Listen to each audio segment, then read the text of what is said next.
Well, that's kind of... About 10 years ago, Peter Sprouse started exploring down in the Quintana Roo area south of Cancun.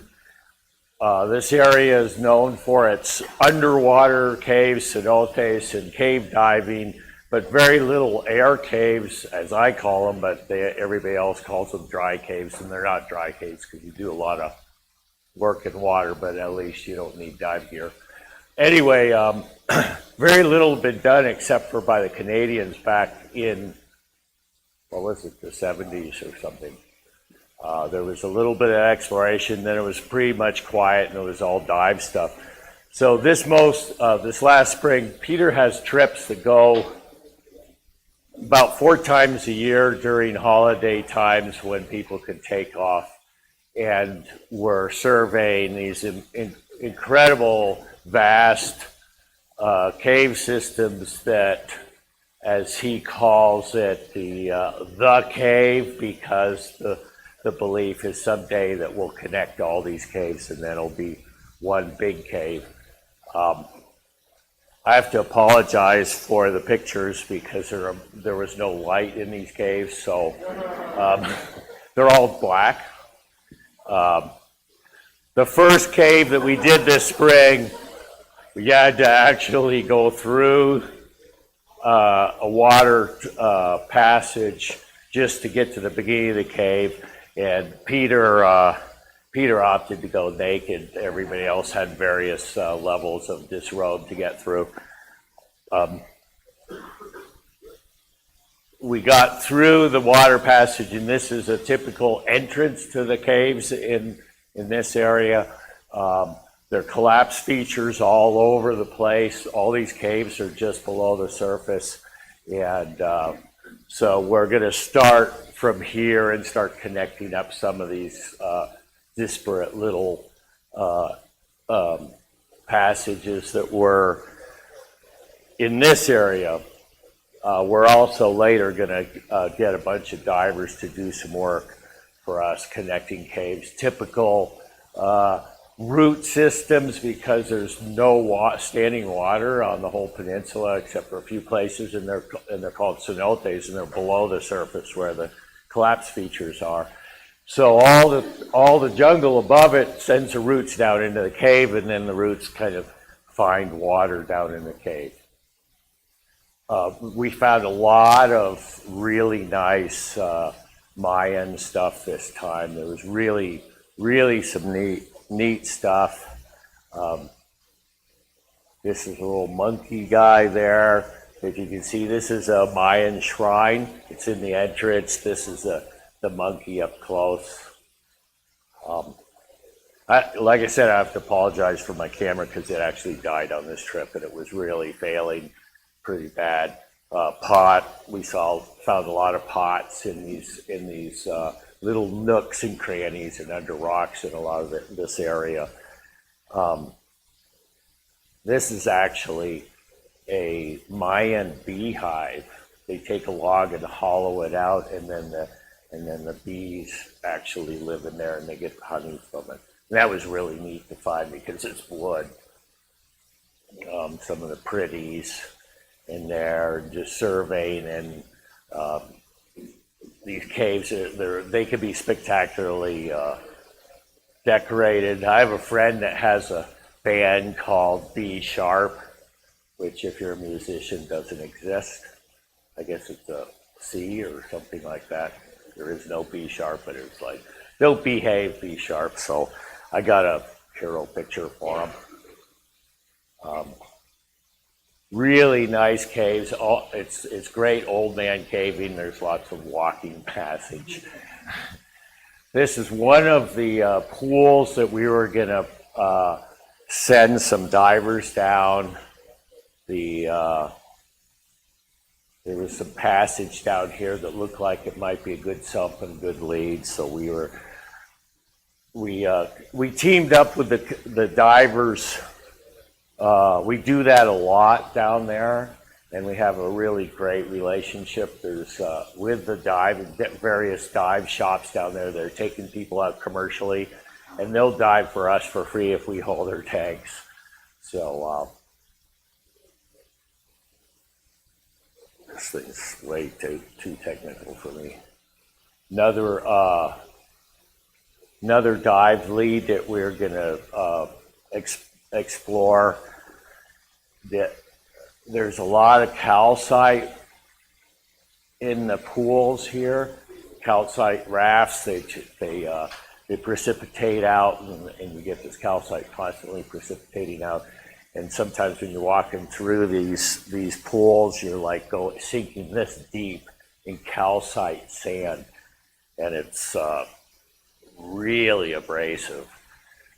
And it's like the most one of the greatest inconveniences of caving here, which isn't that big a deal. You just wash your socks out at the end of the day.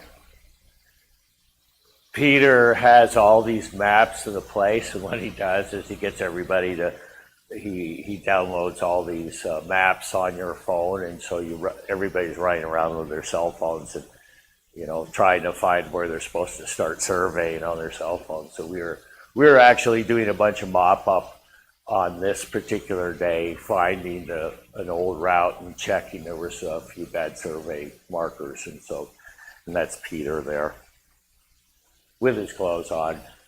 The caves are really dark, but some of them you need sunglasses for. Some of the critters that you deal with down there, in the entrances, they got chiggers. I got a really bad case of chiggers. The bites last about 3 months, really miserable. That's another objective danger of caving in Mexico. And at the end of the day, we always go out and enjoy ourselves in the restaurants. And Peter's there doing data. We all sit down and get our survey books out, and we drink beer and eat good Mexican food and download all our data for the day. This was a vertical class that we were doing for the divers. The relief in the Quintana Roo area is probably the highest relief is 4 meters or 6 meters. There's not many hills. And the caves are like you walk into them. They're like going into a parking structure, you know. Just columns everywhere, and you walk around. And occasionally there's crawling or swimming. But these guys are they're tech people, you know, they're diving in caves all the time. And they got all this real technical knowledge, and they really like the idea of learning vertical stuff. So we actually had a workshop and did a bunch of, we had actually 4 stations. We had a relay cross, 1 rappel, and 2 vertical or 2 ascension treadmill type setups. And this lady,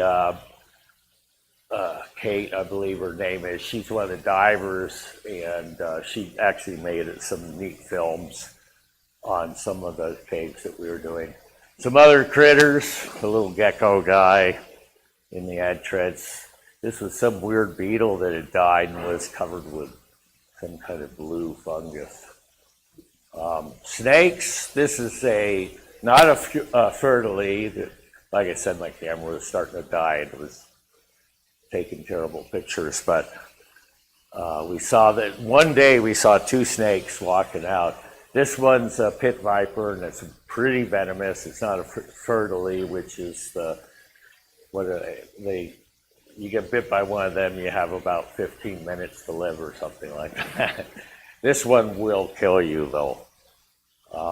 Another one was this grass or green vine snake, and he was just down the road. They're mildly venomous, whatever that means. Not quite sure. Yeah.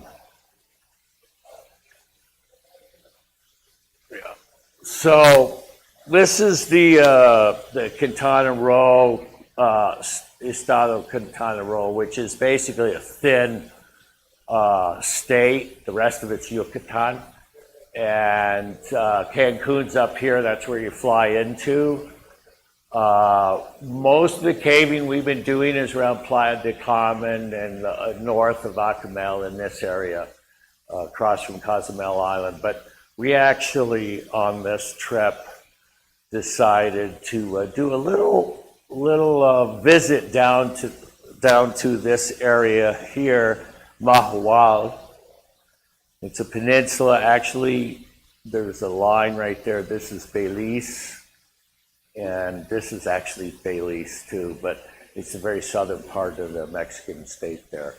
And we had rumors of some possibility of dry cave down there, and so we went down, and this is Mahahual, and where we were was right down in this area looking around. We were actually staying at one of these inns on the beach, which was pretty primitive, and they were kind of freaking out at the time because there was a lot of seaweed washing up on the shores, and it really stank, and there was no sand, and it was some algae, seaweed bloom, and bad winds and stuff. This little road here, there's two roads, one on the coast and one just inland.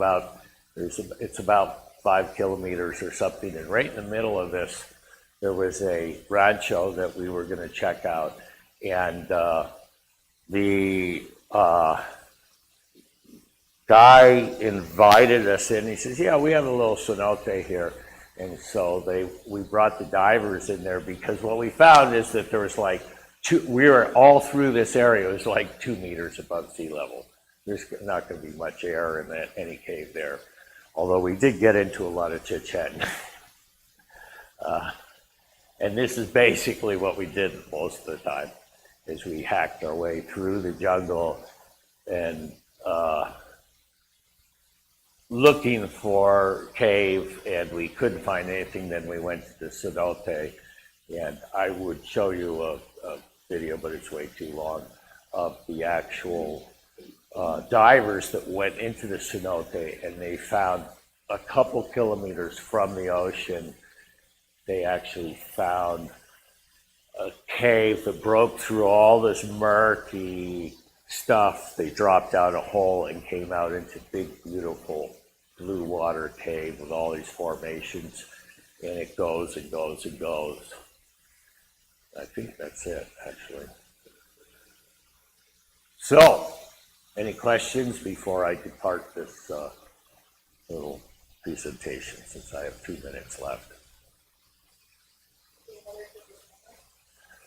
There actually, I think there's one going on pretty soon right now in this, or maybe it just happened. I just randomly keep in touch with Peter. So every now and then he actually will get in touch with me and say, "You really need to come down again." And I'm like, really?